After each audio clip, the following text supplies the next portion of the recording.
esse trabalho que Pai João e Pai Zé Pedro faz. Perfeito. Ele retira essa casca grossa, essas impregnações todas que nós trouxemos desde criança, né, até aquele instante. Enquanto ele está fazendo essa limpeza, ele está falando que o ectoplasma está saindo e está ajudando a limpeza. Quando termina, parece que Pai João e Pai Zé Pedro estala e eles voltam, que já estão há muito tempo. Uns estão esperando carona, outros, a esposa está esperando, outros. Sempre eles têm alguma coisa. E uma coisa muito séria é que nunca se dê palpite nas histórias deles.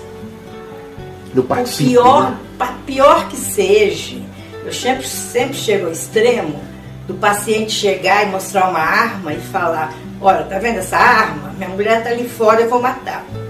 O que a gente fala do princípio ao fim é salve Deus. Salve Deus, nós estamos cortando aquilo. Não vai mais acontecer. Com certeza não irá acontecer. A gente não entra em pânico em momento nenhum, porque a gente está protegida por Pai João e Pai Zé Pedro. E a gente, para mostrar a eles que nós estamos ouvindo pacientemente, então a gente deve falar salve Deus. Então, tudo que ele falar, por mais incrível que seja, absurdo, você responde tranquilamente, salve Deus. E vai indo até o final. Você está cortando tudo aquilo e não está participando. Momento algum a gente participa do problema deles, porque a gente vai entrar naquele karma e vai sofrer depois. Então é um lugar maravilhoso, de uma energia muito grande, mas tem os seus perigos, que é esse de tentar interferir naquele karma. E ajudar, sim, ajudando, pedindo salve Deus, vibrando com o Pai João e o Pai Zé Pedro e ajudando com a nossa energia para aquele trabalho. Mas é um trabalho maravilhoso que todo mundo que faz a primeira vez fica um pouquinho tenso, a segunda já não quer mais sair, o tempo passa muito rápido, a energia é muito boa e a gente agradece, sim, quando terminou o trabalho. Nós temos um livro que é registrado, o nome das pessoas, o dia, e vem o nome da gente e o nome dos pacientes. Que receberam autorização. Ou que passaram. Porque pode ser que no intervalo alguém tenha passado, mas não tenha recebido? Não. Só os que receberam autorização. Tá. Certo? Bem, tem os que retornam. Existem também os que retornam. Por exemplo, o mestre que já deixou há 3 anos a doutrina. Então, ele agora está querendo retornar. Às vezes já fez iniciação, elevação, enfim. Mas é bom passar. Exato, é muito bom passar. E ele conversa, ele fala, porque a gente não pergunta. Absolutamente, a gente não pergunta por que você deixou. Ele mesmo que fala, ele começa a contar o que mudou, o que se separou, enfim, ele começa a contar a história dele. Perfeito. E aí nós escutamos, anotamos no livro e botamos retorno, não é? E tem na autorização, tem um lugarzinho que se põe retorno. E então ele, no domingo, ele irá apresentar aquele papel que está escrito retorno e já irá conversar então com o instrutor e ele então encaminhará ele para o lugar certo, se é aparar, se é doutrinador, enfim. Já sai da nossa área, né? Mas é um lugar muito bom. E uma coisa assim que aconteceu também, que foi uma surpresa minha, porque os tempos externos, agora eu vou continuando a autorização, os tempos externos, eu achava que, como todos tentam fazer o tempo igual ao nosso, né, que é uma maravilha, eu achava que também tinha autorização. E uma vez eu fui a uns tempos externos e não vi autorização. E eu fiquei um pouco assustada, que a tia me falou. A razão era a importância da autorização, porque o mestre entrava, quando ele começasse a doutrina, ele entraria limpo, leve, para começar a doutrina. Não entraria com aquela casca grossa, com aquela impregnação toda, que seria muito difícil. E aí eu passei numa reunião com os presidentes do tempo externo, de Humberto, conversei com o Humberto, e ele concordou que eu falasse, eu expliquei, e quase todos que não tinham, né, fizeram a sua autorização E depois uns me falaram do que houve com eles, que eu achei assim fantástico, porque eu não imaginei que pudesse até acontecer, coisa da doutrina lá de cima mesmo, do pai João, do pai Zé Pedro. Ele resolveu, o próprio presidente, fazer um ritual, todos de capa, e passaram em frente ao pai, e 3, 4 paravam na autorização e abriram o livro. E começaram a dar os nomes já tinham iniciado, elevado, mestres que já eram, já da doutrina. Aí davam um nome e já saíam, voltavam para a corte, e outros viriam. Enfim, ficou fazendo a corte até que todos passassem. E eles depois me falaram que sentiam uma leveza muito grande e conseguiam que os mestres caminhassem mais fácil. Então não tinha aquela coisa do mestre começar a fazer iniciação, elevação, e depois cai, desaba, some, volta. Começou a terminar um pouco isso no tempo. Então que ele sentiu a necessidade realmente de fazer esse trabalho. Então eu achei ótimo, que isso eu não sabia, não tinha me dito, né? Foi uma experiência, bem depois de tia partir, e ele então pediu que ele passasse aos outros, porque a experiência foi feita por ele. E deu muito certo, graças a Deus. Então é uma importância muito grande desse trabalho. É um trabalho que nós da Mochinto adoramos e agradecemos ao pai João e ao pai Zé Pedro por ter dado isso em nossas mãos. Bem, então, voltando, os trabalhos começaram a voltar, né? Vamos voltar ao tempo do princípiozinho. Nós começamos a ter mais trabalho. Então, a tia incorporava o pai na Casa Grande, o pai Santa Branca, e mandava me chamar para me passar o trabalho. E um dos trabalhos que ela me chamou foi, quando começou o leito magnético, né? Foi um trabalho que o pai chamou as ninfas, pediu que as primeiras fizessem um canto, sempre nós primeiras, todas, e ele incorporava em ti e ficava sentado ali dentro, na parte evangélica, vendo o ritual se fazer. E depois do ritual, alguma coisa que ele achasse que não estava correto, ele nos reunia no final e mudava, e assim foi até ficar como ele até hoje está, né? Então, e aí ela já colocou as da Mochinto, as duas da Mochinto faz a baliza e uma faz o canto. Se não é um canto especial, que não é o canto, nós temos tradicional. Nós temos 2 cantos, esse do leito e do pudigano, que é o mesmo, e o canto tradicional. E não tendo 2 da Mochinto, não tendo 3 da Mochinto, não há o canto, pela importância da corte. E não tendo as 2 da Mochinto, não tem o leito magnético. Então, é uma coisa bem, ela marcou muito bem isso. E nós não somos substituídos. Então é uma coisa também bem forte para nós. Depois veio o leito magnético. Não. Turigano? Não, Copapai. Oráculo? Oráculo. Quem serviu vinho era samaritana. Até aí só a samaritana mexia em vinho. Aí o pai incorporou, mandou me chamar e disse que daquele dia em diante as da Mochinto serviriam. Eu fiquei assustadíssima, né? Falei, pai, eu sou a primeira da Mochinto, querendo mostrar a ele que ele não estava vendo, né? Assustadíssima. E ele falou, minha Rosa. Ele chamava todas as ninfas de Rosa. Minha Rosa, mas será as da Mochinto? Ele desincorporou, eu chorando, tia, o pai se enganou. Porque nunca pensei em pegar um vinho, as samaritanas iam brigar, ia haver uma coisa muito feia, né?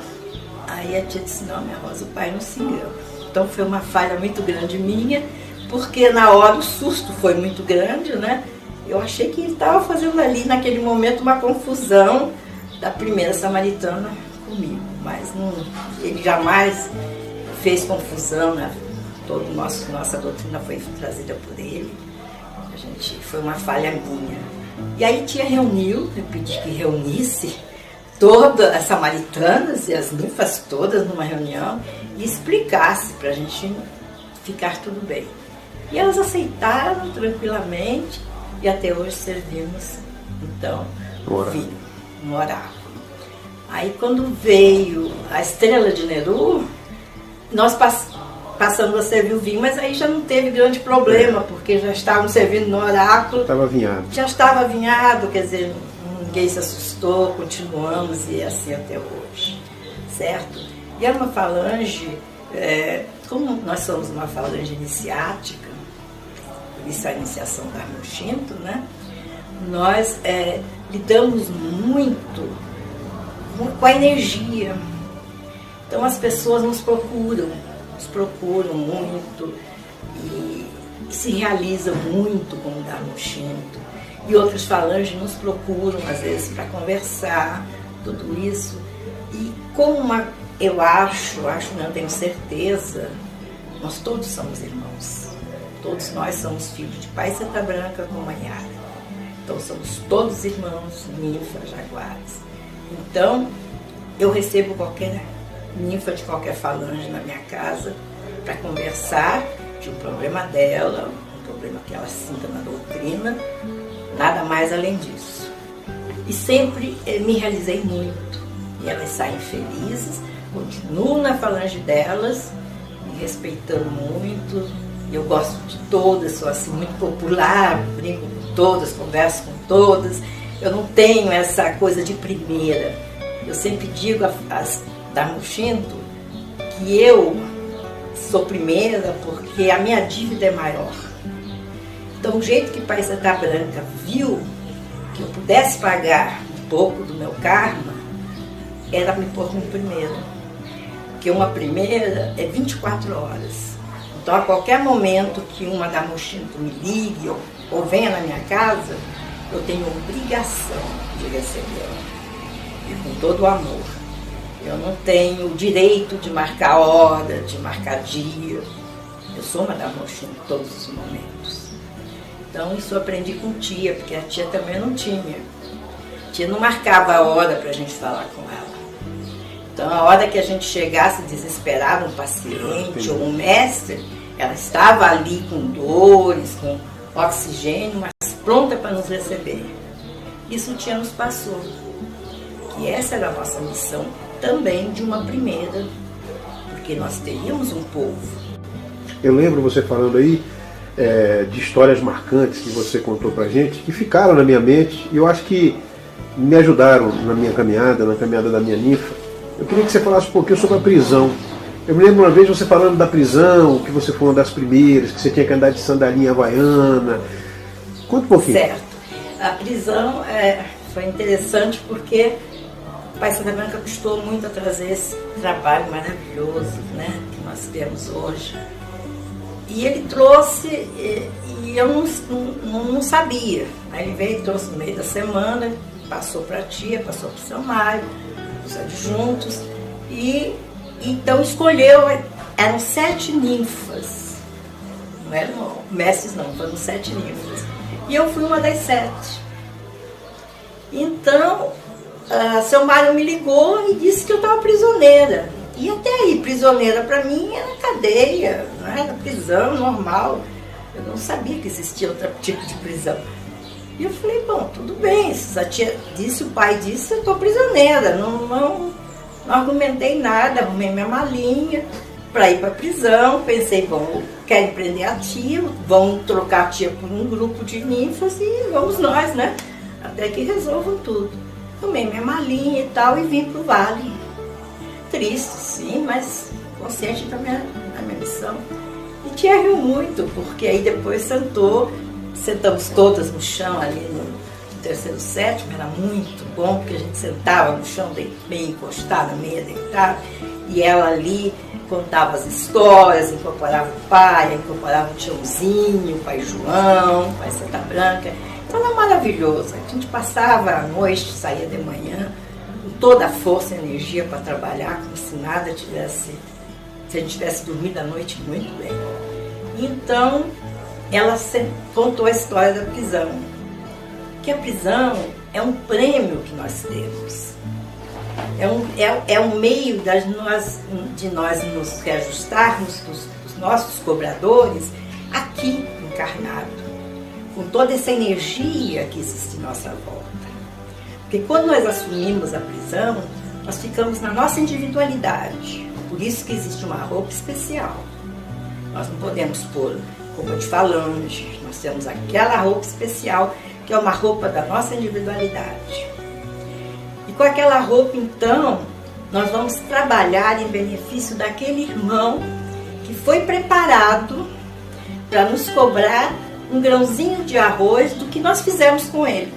Então é muito pouquinho que a espiritualidade deixa eles nos cobrar. Mas para nós é muito, não é? Então nós temos que estar muito bem preparada.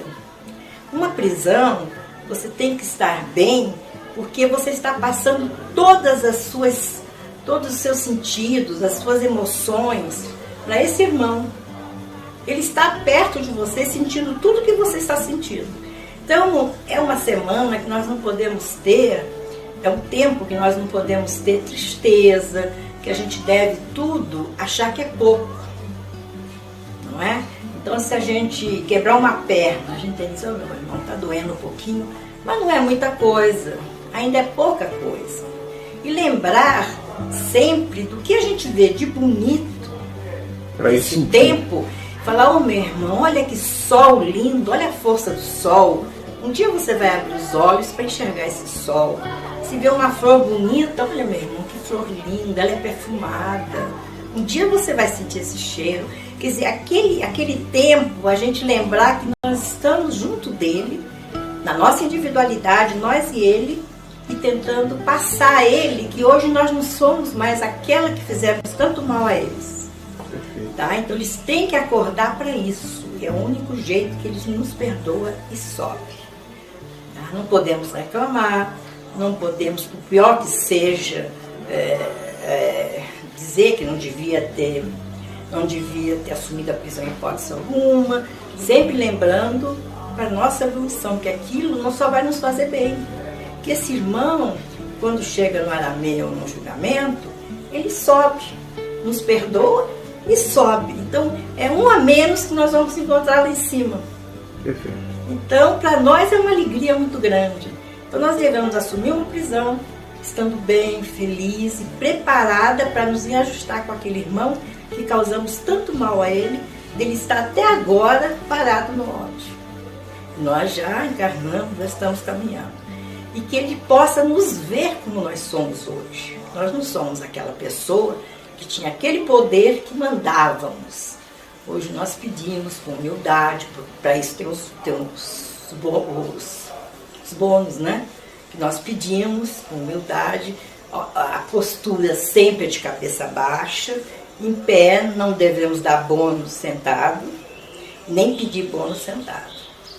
Sempre pedir bônus com aquela postura de humildade, pedir em nome do nosso Senhor Jesus Cristo e ficar em frente ao Mestre enquanto ele dá, quieta, sem conversar. Essa é a postura certa. E ele está nos vendo, nosso irmãozinho está nos policiando em todos os momentos. Então nós não podemos esquecer desse detalhe, para não perder essa oportunidade. Porque se ele não concordar que nós mudamos, então ele vai entender que nós enganamos ele mais uma vez e ele não nos perdoa, ele sobe. E esse não retorna mais.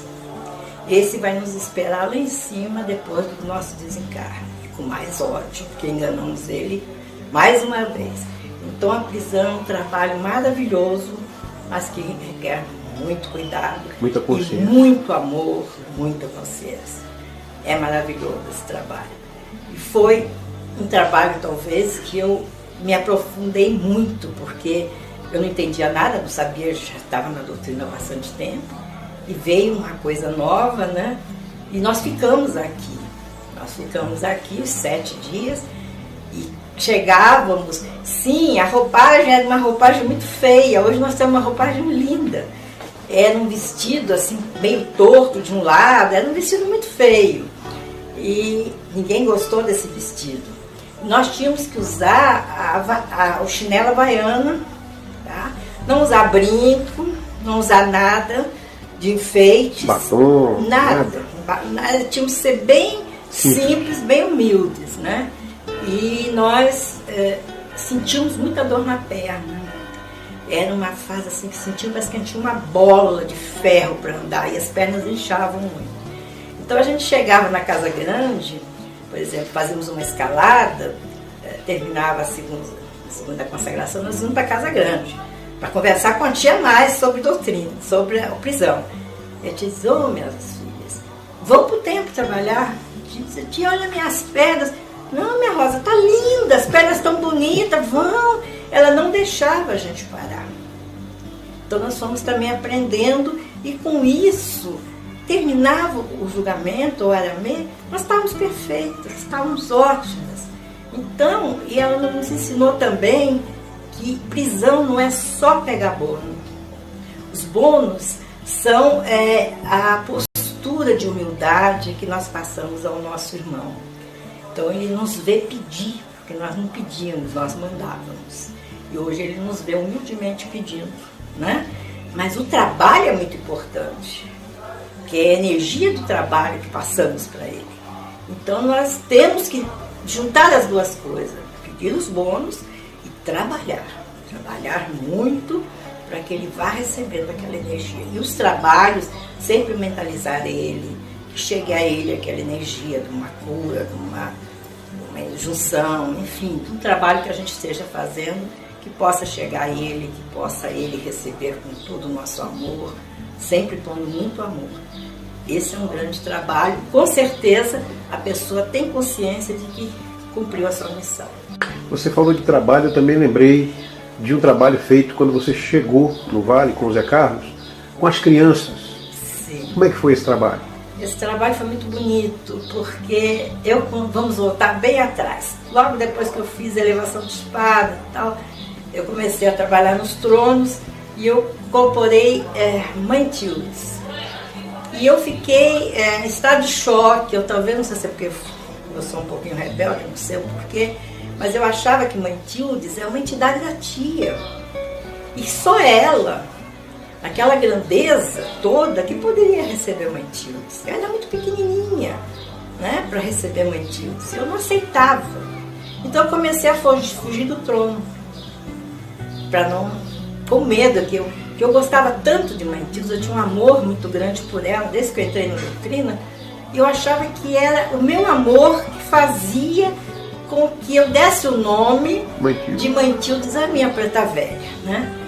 E aí com isso eu fugia dos tronos. Até que um dia eu estava no templo, a tia mandou me chamar, pediu que eu sentasse ali, que ela estava conversando com o mestre, e eu sentei, fiquei esperando, e ela pediu a presença, a Mãe Tildes chegou e eu incorporei. Aí fiquei umas 2 horas incorporada, todo mundo passou, ela mandou chamar os mestres, passaram. E depois, quando eu desincorporei, ela rindo perguntou, minha filha, você ainda terá dúvidas? E aí, então, eu agradeci muito a ela, pedi perdão mais uma vez, a ela e a Mãe Tildes. Então, é minha mentora, que eu amo, me adoro muito, agradeço a Deus todo dia por tê-lo pertinho de mim. E sempre gostei muito de criança, desde pequena eu gosto muito de criança. Criança me mexe muito comigo. Então, começou aqui o projeto Casa Grande. E precisava de alguém que pegasse a frente para fazer os bancos, as mesas, porque teriam mesas maiores e menores, porque tinham crianças menores. Precisava tudo, né? Começando, só tinha casa. E nós tentamos várias pessoas e não conseguíamos. Então eu e Zé Carlos, que nunca peguei num martelo, não sabia bater um prego reto, compramos a madeira e resolvemos começar, porque a madeira estava ali tomando sol, chuvas, ficando toda torta e a gente não conseguia as pessoas para trabalhar. Uhum. Então nós dois começamos a pegar a frente, chegava um, ajudava 1 hora, 2 horas, ia embora, chegava um, ficava 1 hora, enfim, conseguimos, graças a Deus. O Rezende botou a oficina. Teve um mestre Rezende, que tem uma oficina com todas as máquinas, pôs à disposição do Zé Carlos, as máquinas dele. Ele não ia mexer, mas que Zé Carlos podia mexer. E Zé Carlos ia, cortava aquelas madeiras, eu cortei madeira naquilo que nunca vi na vida, mas muito feliz, muito feliz. Fizemos, entortei muito prego, mas depois aprendi a colocar, colocamos fórmica, coisa que nunca soubemos colocar. Enfim, as mesas estão até aí, os bancos também estão até hoje aí. E fizemos muita campanha para chegar a ter tudo que tem hoje, né? Hoje nós temos uma cozinha industrial, temos panelas, temos tudo de muito limpo, tudo muito perfeito, muito limpo. A preocupação é grande, as ninfas que ajudam, nós temos voluntários que ficam na cozinha. O primeiro mago Tino está desde o princípio tomando conta da cozinha. Temos os voluntários que são... hoje, por exemplo, é tão lindo porque eles entraram pequenininhos. E hoje são os tios que já estão nos ajudando nessa parte de voluntariado. Então, são jovens que você vê num domingo, que eles têm folga, estão aí cedo, 8 horas, abre a linha de passe, eles às vezes já estão aí. Às vezes trabalham até na linha de passe, depois tiram o jaguar e vão ajudar. Quer dizer, é muito bonito, porque você vê que a maioria são jovens. Então, é uma coisa que está aí, está hoje, já faz parte da nossa doutrina e nos dá muita alegria, não é? Com certeza a Mãe Tildes, a Vovó Marilu, Tiãozinho, Justininha, estão ali junto com a gente sente aquela energia. É uma comida que por mais simples que seja, é muito gostosa. Um arroz e feijão que a gente come ali um pouquinho, tem outro sabor, e é um sabor muito gostoso. Então, quem ainda não veio, experimenta quando vier aqui, porque vale a pena, é muito bom. Então foi uma outra experiência que tivemos muito boa na nossa carreira aqui, na nossa doutrina, graças a Deus. Mas hoje nós somos muitas da Mochinho, graças a Deus. E eu estou muito realizada como primeira, já falei com a Princesa Aline, e estou assim, muito realizada, já me sinto assim pronta para deixar o cargo, partir, porque as Amoxim estão muito bem. Hoje elas andam